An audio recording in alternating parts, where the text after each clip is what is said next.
There's two miking or two different mics for recording this acoustic guitar.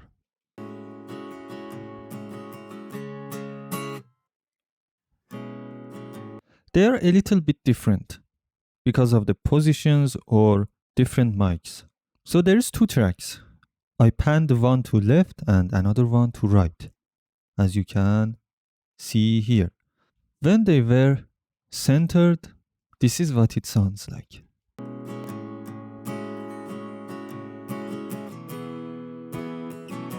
As you can hear, it's mono, but because of little differences when I pan one to left and another one to right, it has a little bit of stereo vibe.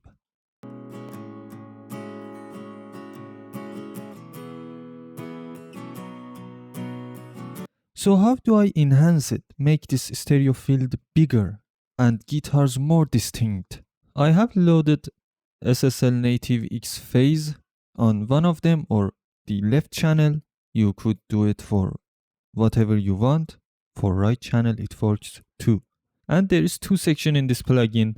One is delay, so the part that this plugin is loaded on will be played on this delay time that I have set. And the down part will make this slight phase difference bigger and much more. This is how it sounds with this plugin.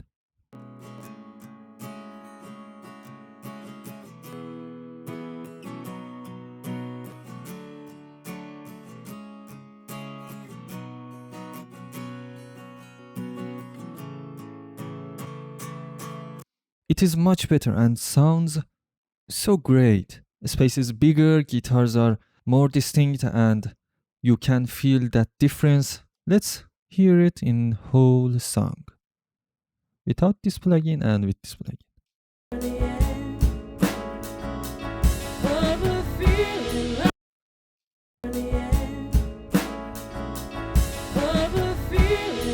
You can feel that stereo field on guitars. That's great. So we can do this phase manipulation with plugins like SSL native X-Phase or phaser plugins, chorus plugins, whatever works with manipulating phase and delaying audio materials. Every one of them is good for an special scenario. Here, SSL native X-Phase worked the best. Maybe other places, other plugins like phasers, flangers would work much better. Now I have a static stereo field, not a moving one like the one that chorus plugins or auto pannings create. It is static and it is very great. Thank you, SSL. Comment below what you think and what other approaches you have to similar scenarios, and please subscribe for more.